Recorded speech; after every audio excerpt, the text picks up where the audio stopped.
Assalamualaikum warahmatullahi wabarakatuh. Tamu kali ini datangnya dari Kapolsek Suboh yang akan menyampaikan materi tentang radikalisme. Pada Bapak Kapolsek dipersilakan untuk memperkenalkan diri dan menjelaskan tentang materi tersebut. Bismillahirrahmanirrahim. Assalamualaikum warahmatullahi wabarakatuh.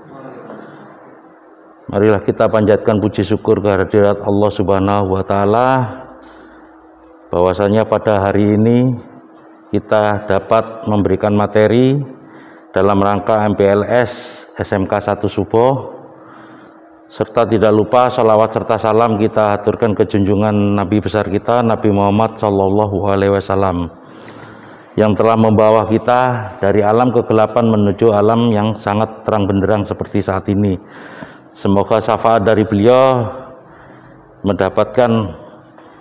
kita dapatkan untuk diri kita semua. Amin amin ya robbal alamin.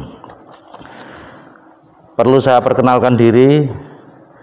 Nama saya Nanang MS, jabatan Kanit Binmas Polsek Suboh, yang pada hari ini akan memberikan pemahaman tentang strategi penanggulangan radikalisme terhadap generasi muda. Perlu kita ketahui dari adik-adik sekalian bahwasanya sudah 2 tahun ini kita mengalami pandemi COVID-19, sehingga pelajaran yang kita dapat di sekolah dilakukan secara tatap muka atau daring, dan kami berharap dari pihak kepolisian, adik-adik yang ada di rumah bisa menyerap ilmu yang diberikan oleh pihak sekolah melalui daring, manfaatkan secara baik dan benar, dan tolong tetap menjaga perilaku, jangan sampai keluyuran, dan tetap menggunakan prokes secara baik dan benar, yaitu secara 5M. Baik, untuk memulai pemaparan atau penjelasan tentang strategi penanggulangan radikalisme terhadap generasi muda, kita bahas satu persatu mengenai radikalisme, yaitu pengertian radikalisme. Pengertian radikalisme ini berasal dari bahasa Inggris, yaitu radikal, yang berarti akar atau mendasar. Dalam Kamus Besar Bahasa Indonesia, makna radikal meliputi 3 poin. 1. Secara mendasar. 2. Amat keras, menuntut perubahan. Dan 3. Maju dalam berpikir dan bertindak. Radikalisme dalam Kamus Besar Bahasa Indonesia meliputi 3 poin. Paham atau aliran radikal dalam berpolitik. 2. Paham atau aliran yang menginginkan perubahan atau pembaharuan sosial dan politik dengan cara kekerasan atau drastis. 3. Sikap ekstrim dalam aliran politik.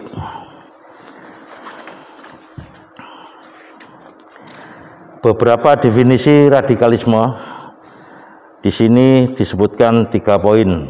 Radikalisme adalah afeksi atau perasaan yang positif terhadap segala sesuatu yang bersifat ekstrim sampai ke akar-akarnya.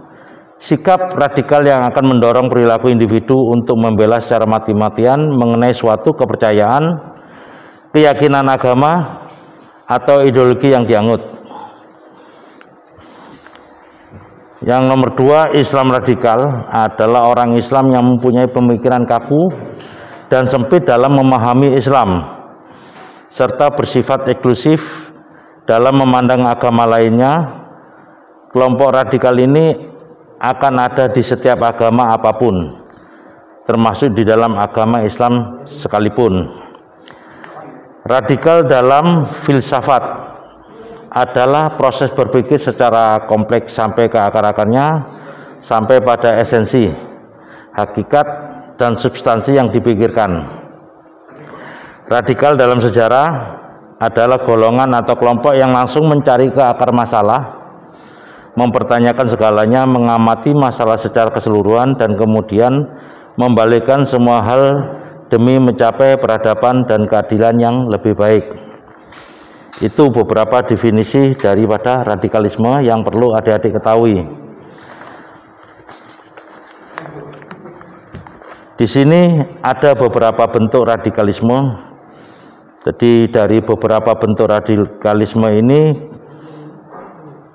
ada 9 poin yang perlu adik-adik ketahui. Bentuk radikalisme nomor 1 adalah radikal gagasan, yaitu kelompok yang secara gagasan radikal namun tidak terlibat kekerasan. Yang nomor 2 radikal milisi, kelompok dalam bentuk milisi terlibat konflik komunal. Yang 3 radikal separatis, kelompok mengusung misi-misi separatisme atau pemberontakan. Radikal premanisme, kelompok dalam bentuk kekerasan terhadap kemaksiatan. Radikal teroris, yaitu kelompok yang mengusung dan mengatasnamakan ideologi keagamaan, penghancuran, pembunuhan bersifat masif, paksaan ideologinya dengan cara kekerasan. Radikalisme agama, kelompok yang beranggapan bahwa agama yang paling benar adalah kelompok yang beranggapan bahwa agamanya yang paling benar dan agama lain dianggap salah. Radikalisme budaya adalah kelompok yang beranggapan budayanya sendiri yang paling benar dan baik, sedangkan budaya orang lain dianggap tidak baik.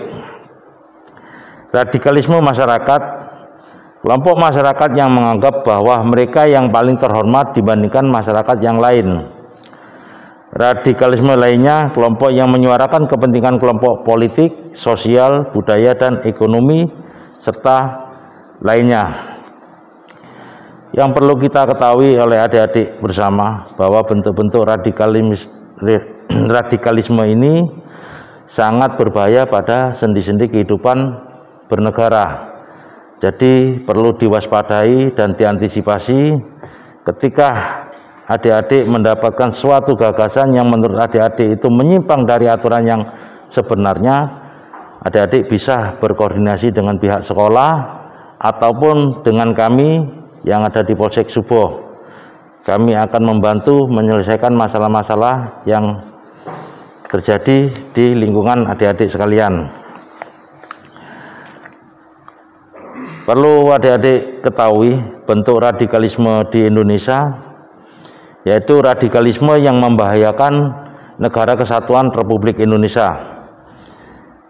Ini ada 5 poin radikalisme yang membahayakan keutuhan berbangsa dan bernegara di negara kesatuan Republik Indonesia. Nomor 1, radikal separatis, kelompok mengusung misi-misi separatisme atau pemberontakan. Ini sudah terjadi di Indonesia. Satu contoh, gerakan MIT Mujahidin Indonesia Timur yang ada di Sulawesi atau di Poso tepatnya. KKB, pemberontakan yang dilakukan oleh kelompok-kelompok bersenjata yang ada di Papua, yang sekarang lagi gencar-gencarnya diserang oleh aparat gabungan TNI Polri. Ini bentuk-bentuk separatis. Radikal teroris, kelompok yang mengusung dan mengatasnamakan ideologi keagamaan, penghancuran, pembunuhan bersifat masif, paksaan ideologinya dengan cara kekerasan. Di sini sudah kita ketahui bersama, beberapa waktu di tahun-tahun kemarin banyak kejadian terorisme yang melanda di Indonesia, yaitu adanya bom Bali 1, bom Bali 2, bom Bali di JW Marriott, dan banyak tempat-tempat lainnya yang mungkin adik-adik saksikan melalui media sosial atau televisi yang disiarkan secara langsung pada saat itu. Radikalisme agama, yang nomor 3 adalah radikalisme agama, kelompok yang beranggapan bahwa ajaran agama yang paling benar dan memaksakan agama lain tidak boleh ada. Di Indonesia pun sudah terjadi. Banyak sekarang kaum-kaum yang mengatasnamakan atau kelompok-kelompok yang mengatasnamakan agamanya yang paling benar dan agama lain dianggap tidak ada, atau agamanya yang paling benar dan orang lain dikafirkan karena tidak termasuk kelompoknya. Satu contoh HTI, FPI. Ini perlu dipahami oleh adik-adik sekalian. Radikal gagasan yang nomor 4, kelompok yang secara gagasan radikal namun tidak terlibat kekerasan. Ini hanya berbentuk ide. Radikalisme lainnya yaitu kelompok yang menyuarakan kepentingan kelompok politik, sosial, budaya, ekonomi, dan lain-lain. Mereka mengakui NKRI. Jadi di sini ada kelompok yang memang mengakui adanya Negara Kesatuan Republik Indonesia, tetapi dia menyuarakan kepentingan-kepentingan kelompoknya, kepentingan-kepentingan politiknya atau sosialnya dengan tujuan untuk memajukan kelompoknya sendiri, budayanya sendiri atau ekonominya sendiri. Sasaran dari bentuk radikalisme di Indonesia ini menyasar pada kalangan masyarakat pedesaan, kalangan generasi muda, kalangan pendidikan tinggi, kalangan pengusaha, kalangan politisi. Cara bergeraknya pun ada dua versi, yaitu kekerasan dan non-kekerasan. Jadi perlu adik-adik ketahui bahwa bukan hanya orang yang beragama atau tidak mempunyai kepentingan yang mendasar, tetapi semua kalangan di sini akan dimasuki oleh bentuk-bentuk radikalisme karena untuk mengeksiskan kelompoknya sendiri. Jadi adik-adik perlu waspada ketika menghadapi komunitas atau kelompok-kelompok yang agak menyimpang daripada aturan-aturan yang ada di negara kita. Ciri-ciri orang yang terpapar paham radikalisme: 1. Mendadak antisosial. 2. Berkumpul dengan komunitas yang dirahasiakan. 3. Perubahan sikap emosional ketika berbicara. Ungkap kecurigaan dan kritik berlebihan. 5. Memutus komunikasi dengan orang tua dan keluarga. 6. Menampakkan sikap, pandangan, dan tindakan yang berbeda. 7. Cenderung tidak senang dengan pemikiran ulama moderat. Jadi ketika seseorang yang sudah terpapar paham radikalisme, mendadak antisosial ini yang dimaksud dia tidak mau berkumpul dengan orang lain atau bersosialisasi dengan lingkungannya. Ini yang perlu diwaspadai. Yang biasanya seseorang itu kumpul-kumpul dengan lingkungan, kumpul-kumpul dengan temannya, dia akan melakukan tindakan menyendiri atau lebih cenderung menutup diri. Nomor 2, berkumpul dengan komunitas yang dirahasiakan. Jadi paham radikalisme ini tidak semua orang bisa memasuki kecuali kelompoknya yang sudah direkrut oleh kelompok tersebut, sehingga komunitas ini sangat rahasia. Ketika seseorang atau adik-adik terlibat atau sudah terpapar paham radikalisme, maka adik-adik akan berkumpul dengan komunitas yang sangat dirahasiakan sehingga tidak diketahui oleh teman atau guru atau orang tua. Perubahan sikap emosional ketika berbicara, yang biasanya berbicara menggebu-gebu, maka ada sebagian yang tertutup atau sebagian anak yang pemalu. Ketika tidak sesuai dengan hati nuraninya, maka dia akan berbicara secara meledak-meledak. Ini yang perlu diwaspadai oleh adik-adik sekalian. Juga memutuskan komunikasi dengan orang tua dan keluarga. Ketika hal itu terjadi, ketika seseorang terpapar paham radikalisme dan orang tua tidak menghendaki anaknya itu menyimpang jauh, maka orang tua juga dianggap musuh, keluarga pun dianggap musuh, sehingga dia tidak mau berkomunikasi dengan orang tua. Dan biasanya yang terpapar ini akan keluar dari rumah atau dia merantau ke tempat lain yang tidak diketahui oleh orang lain. Ini yang perlu adik-adik pahami.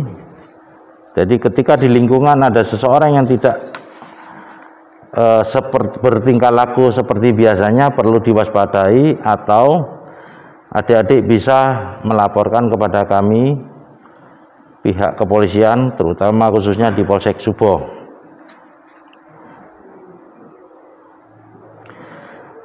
Tahapan menjadi teroris ini dibagi menjadi 3, yaitu intoleransi, radikalisme, dan terorisme.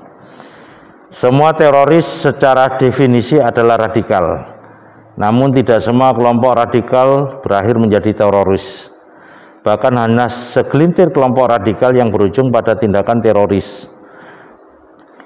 Pada saat yang bersamaan, sangat jelas bahwa kebanyakan teroris memulai perjalanan menuju misi terorisme dengan menjadi radikal militan dahulu.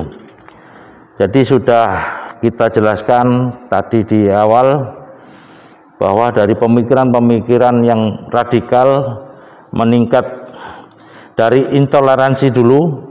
Jadi sudah pemahamannya, kalau kamu bukan masuk kelompok saya, berarti kamu bukan teman saya. Kalau kamu tidak mengikuti agama yang seperti yang saya anut, kamu berarti bukan orang yang patut dijadikan teman. Dari intoleransi tersebut menjadi radikal. Ketika radikal sudah terpupuk di dalam hatinya, terpupuk dalam tingkah lakunya, maka berubah menjadi terorisme.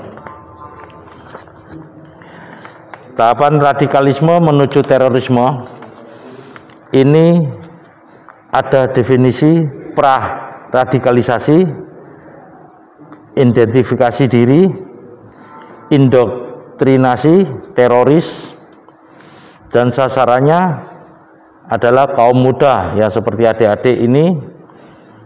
Jadi mereka akan mencari sasaran anak-anak muda yang sedang mencari identitas diri dari sisi psikologis, emosi kurang labil atau belum stabil, terus semangat yang tinggi, suka mencoba-coba, ingin diakui eksistensinya.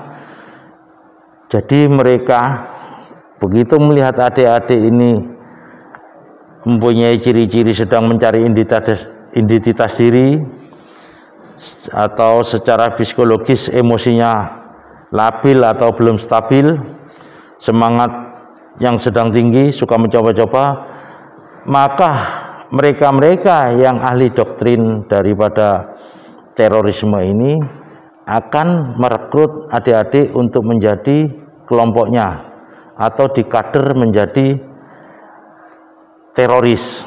Ini yang perlu diwaspadai oleh adik-adik.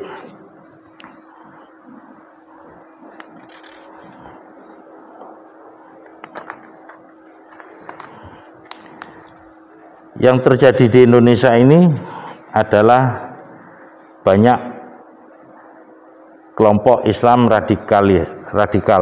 Jadi ciri-ciri dari kelompok Islam radikal ini adalah intoleransi, fanatik, eksklusif, revolusioner. Jadi intoleransi ini tidak mau menghargai pendapat dan keyakinan orang lain.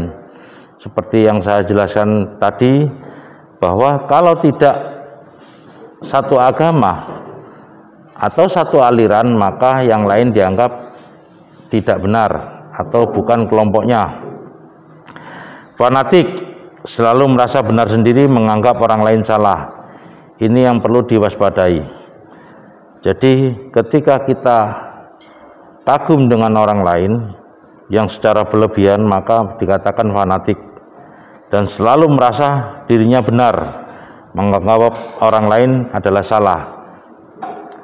Eksklusif, membedakan diri dari umat Islam umumnya. Jadi kelompok-kelompok seperti ini menganggap bahwa Islam yang lain, kalau bukan kelompoknya, itu bukan termasuk Islam yang baik.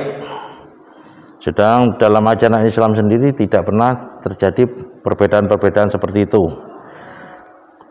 revolusioner, yaitu cenderung menggunakan cara-cara kekerasan untuk mencapai tujuan. Kita ketahui bersama, ketika kelompok-kelompok teroris yang ada di Indonesia, karena merasa Islamnya itu adalah Islam yang paling baik, maka Islam yang lainnya dianggap Islam yang jelek, karena bentuk fanatik dan eksklusifnya itu, sehingga menganggap yang lain itu harus disingkirkan.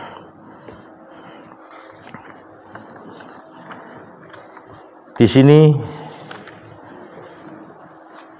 ada pertanyaan, mengapa radikalisme menjadi ancaman bagi Indonesia? Yang perlu adik-adik ketahui, di era globalisasi ini memunculkan persaingan ketat, kejahatan berdimensi baru, disertai memudahnya nilai luhur kebangsaan, sehingga aksi-aksi terorisme itu marak terjadi di Indonesia, karena bangsa kita krisis generasi muda yang loyal terhadap negaranya.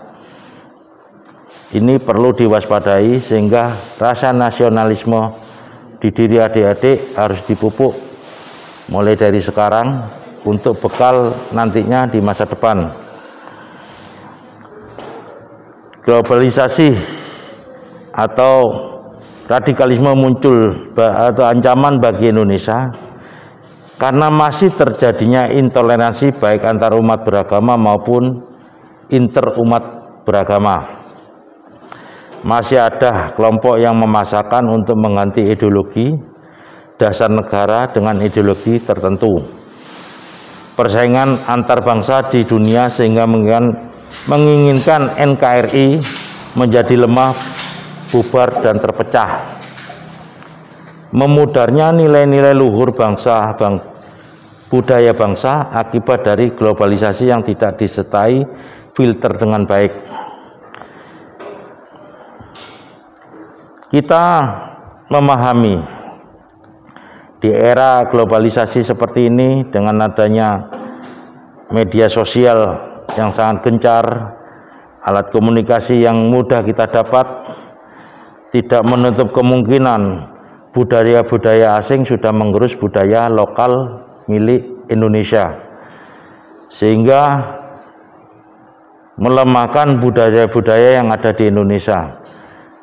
Banyak yang contoh-contoh yang kita saksikan yang sangat tidak sesuai dengan budaya di Indonesia. Satu contoh, generasi muda sekarang banyak yang meniru budaya asing, yaitu menjadi anak pang yang dianggap memiliki kebebasan. Padahal kita tahu budaya Indonesia tidak pernah mengajarkan sesuatu yang seperti itu. Kita sudah dibekali oleh norma-norma sosial budaya maupun norma-norma agama. Jadi budaya tersebut sangat merugikan bangsa Indonesia. Karena apa? Generasi-generasi muda yang terlibat seperti itu, maka negara sangat kekurangan generasi yang sangat bermutu. Jadi saya harap adik-adik sekalian, ketika adik-adik menuntut ilmu di SMK 1 Subo ini, tuntutlah ilmu sebaik mungkin, karena itu bekal untuk masa depan adik-adik di kemudian hari. Pengaruh adanya paham terorisme di Indonesia ini berpengaruh pada pengaruh lingkungan strategis, yaitu nasional, regional, dan global. Contoh untuk pengaruh lingkungan strategis di nasional yaitu konflik di Ambon dan Poso, serta saat ini terjadi di Papua. Sedangkan konflik-konflik regional, konflik di negara Filipina, Myanmar, Cina, Thailand, Malaysia, Singapura. Sedang di global untuk di dunia yaitu satu, perang Afghanistan, Arab Spring, isu konflik Sunni dan Syiah, konflik Palestina dan Israel, serta kelompok radikal ISIS. Ini yang terjadi di lingkungan nasional, regional maupun di global.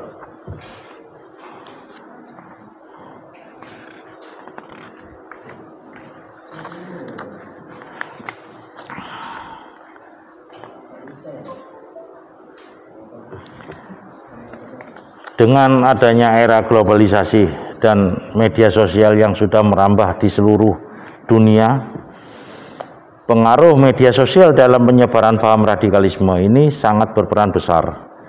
Jadi media sosial digunakan untuk mempengaruhi dan menyebar paham radikalisme, yaitu dengan cara pencurian online, penipuan online, hate speech, berita hoax.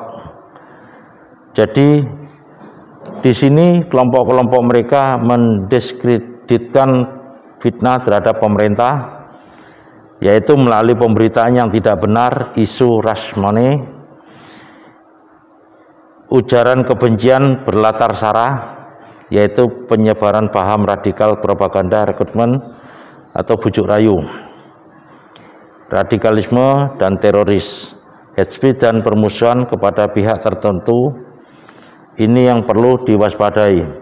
Jadi dengan adanya media sosial ini, kelompok-kelompok dari pelaku radikal ini menggunakan media sosial ini untuk merekrut orang-orang yang mempunyai kejiwaan yang labil atau semangat yang terlalu menggebu-gebu ingin mengetahui sesuatu yang lain. Karena rasa penasaran tersebut sehingga dimanfaatkan oleh orang-orang yang tidak bertanggung jawab untuk direkrut menjadi radikalisme atau terorisme. Mengapa mereka menjadi terpapar paham radikalisme? Ini yang perlu adik-adik ketahui. Jadi ada pertanyaan, mengapa mereka menjadi terpapar karena paham radikalisme? Di sini dibagi menjadi 6 faktor. Faktor pemikiran bisa melalui guru, buku, atau media lainnya. Faktor ekonomi, kemiskinan, pengangguran, dan lain-lain. Faktor politik atau hak politik, ketidakadilan, dan lain-lain. Faktor sosial, kesenjangan sosial, lingkungan tempat tinggal, pemahaman ilmu agama. Nomor 5, faktor psikologis, kurang perhatian keluarga, mudah dipengaruhi, dan lain-lain. Faktor pendidikan, baik di tempat pendidikan formal atau non-formal. Ini perlu saya jelaskan. Faktor pemikiran melalui guru, buku, atau media. Jadi ketika seorang guru sudah terpapar radikalisme, maka dia berupaya akan menularkan kepada anak didiknya supaya mengikuti jejak yang dia anut. Ini yang perlu diwaspadai, karena paham radikalisme ini sudah masuk ke sendi-sendi kehidupan bernegara, baik melalui BUMN, tenaga kesehatan, TNI, Polri, atau lainnya. Mereka sudah memasuki, ada sebagian yang sudah terpapar oleh paham radikalisme. Juga menyasar di kalangan anak-anak muda, bisa melalui komunitas di sekolah atau komunitas di luar sekolah.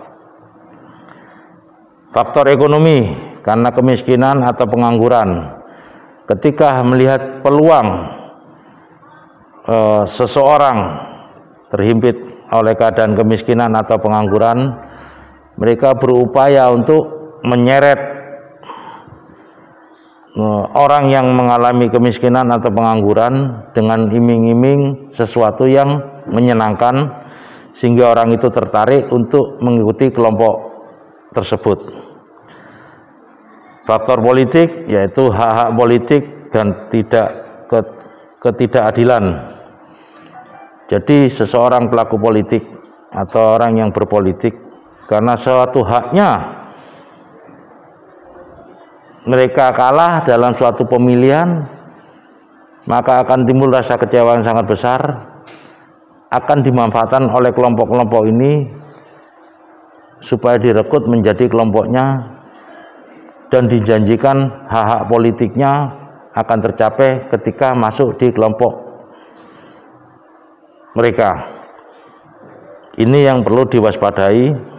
Jadi bukan hanya adik-adik saja, orang yang bermain politik pun akan mudah dimasuki oleh paham radikalisme ini. Faktor psikologis. Jadi apa yang dialami oleh adik-adik sekalian ketika kalian memasuki masa remaja, secara emosional adik-adik sudah labil atau mencari jati diri, ingin mengetahui yang lebih besar, karena masa-masa sekolah seperti adik-adik ini merasa jati dirinya ada yang kurang, sehingga mencari jati diri yang sangat seluas-luasnya, sehingga menimbulkan rasa penasaran di hati adik-adik.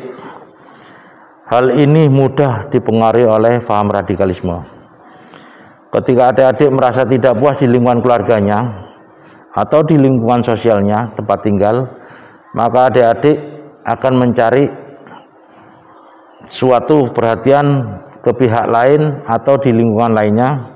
Ketika hal ini bisa dimonitor oleh seorang yang sudah terpapar radikalisme, maka adik-adik akan diseret masuk ke dalam paham mereka. Ini yang perlu adik-adik waspadai. Faktor pendidikan, baik di tempat pendidikan formal atau non formal.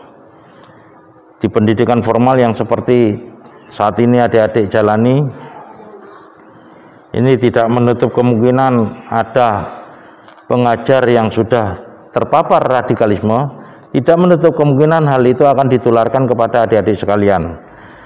Baik di non formal itu pun ketika adik-adik berkomunikasi atau berkomunitas dengan pihak lain dan salah satu anggota komunitas tersebut ada yang terpapar radikalisme, maka dia berupaya untuk mempengaruhi adik-adik untuk mengikuti kelompoknya. Potensi berkembangnya paham radikalisme di Indonesia, isu-isu global, regional, dan nasional yang belum terselesaikan,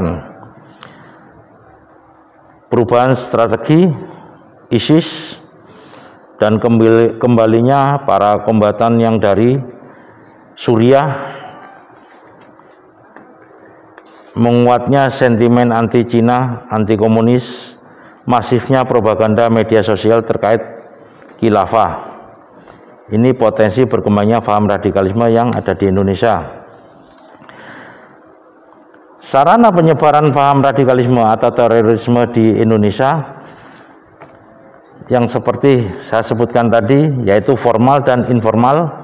Untuk formal bisa terjadi di pesantren, sekolah atau universitas, organisasi masyarakat. Informal, hubungan kekerabatan, perkawinan, pertemanan, pengajian, internet, media cetak, media elektronik, buku dan tulisan-tulisan, konflik sara, lingkungan. Ini sangat berpengaruh kepada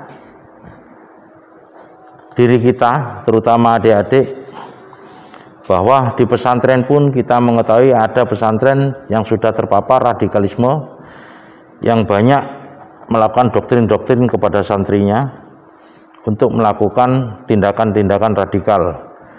Di sekolah atau di universitas banyak mahasiswa-mahasiswa yang sudah terpapar radikalisme, juga di organisasi masyarakat. Ini hal-hal yang sangat membahayakan pada masa tumbuh ketika adik-adik saat ini.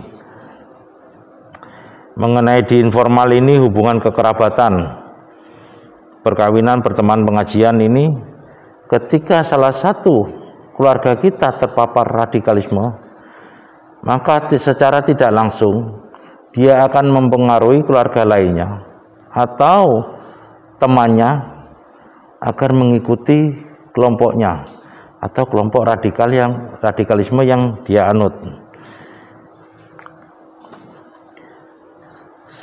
Ini yang sangat membahayakan pada generasi saat ini.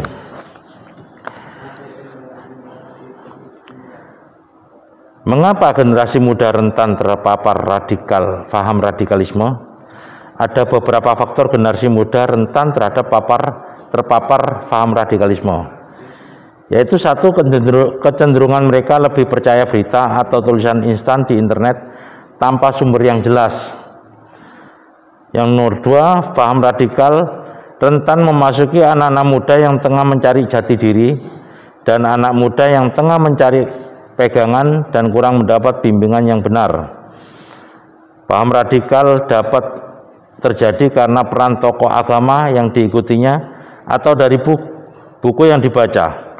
Terdapat indikasi upaya penyebaran paham radikal melalui buku bacaan. Pada poin pertama, kecenderungan mereka lebih percaya berita atau tulisan instan di internet tanpa sumber yang jelas. Kita ketahui medsos sekarang seperti WA, Instagram, Telegram sering memberitakan sesuatu berita yang belum tentu kebenarannya.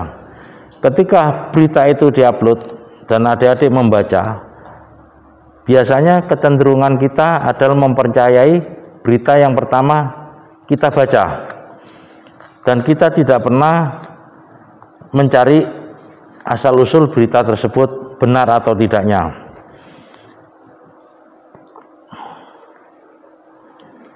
Paham radikal rentan memasuki anak muda yang tengah mencari jati diri dan anak muda yang tengah mencari pegangan dan kurang mendapat bimbingan yang benar. Seperti yang kita bahas tadi, bahwa usia adik-adik ini adalah usia masa-masa untuk mencari jati diri, mencari pegangan, atau mendapat bimbingan yang kurang mendapat bimbingan yang benar. Jadi ketika adik-adik mengalami masalah di rumah, maka adik-adik akan rentan dimasuki oleh paham radikalisme.